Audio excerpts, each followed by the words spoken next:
Electromagnetic potential ટ્રાન્સફોર્મરનું કાર્ય સમજાવો. તો કે છે ઇલેક્ટ્રોમેગ્નેટિક પોટેન્શિયલ ટ્રાન્સફોર્મર એટલે કે પીટી એ એક પ્રકારનું ઇન્સ્ટ્રુમેન્ટ ટ્રાન્સફોર્મર છે જેનો ઉપયોગ પાવર સિસ્ટમમાં હાઈ વોલ્ટેજને મીટર, રિલે અથવા તો કંટ્રોલ ઇક્વિપમેન્ટ માટે માપી શકાય તેવા લો વોલ્ટેજ લેવલ સુધી ઘટાડવા માટે થાય છે. તેનું કાર્ય ફેરાડેના ઇલેક્ટ્રોમેગ્નેટિક ઇન્ડક્શનના સિદ્ધાંત ઉપર કામ કરે છે અથવા તો આધારિત છે.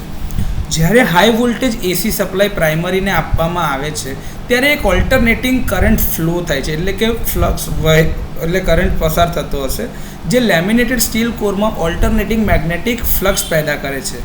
આ alternating magnetic flux secondary winding સાથે લિંક થાય છે એટલે સાથે જોડાય છે.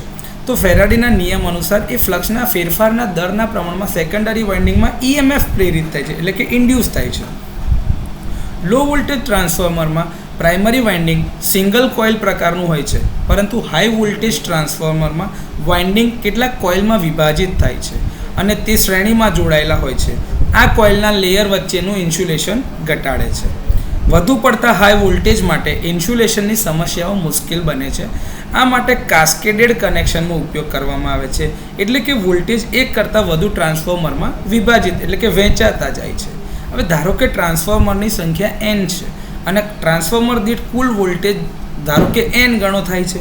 તો આ ગોઠવણીના કારણે જગ્યા અને જે મટીરિયલ વપરાય છે સામગ્રીની અંદરમાં n વખતમાં જેટલો ઉપયોગ થાય છે એટલો બચત થાય છે અને અસરકારક લીકેજ ઇન્ડક્ટન્સમાં પણ ઘટાડો થશે.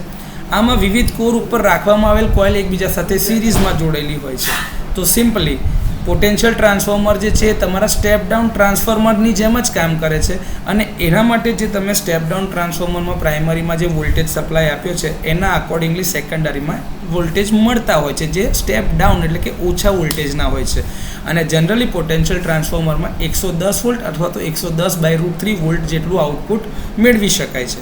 તો આ રીતે ઇલેક્ટ્રોમેગ્નેટિક પોટેન્શિયલ ટ્રાન્સફોર્મરનું કાર્ય તમારા સ્ટેપ ડાઉન જે ટ્રાન્સફોર્મર જે સ્ટાન્ડર્ડ છે એના જેવું જ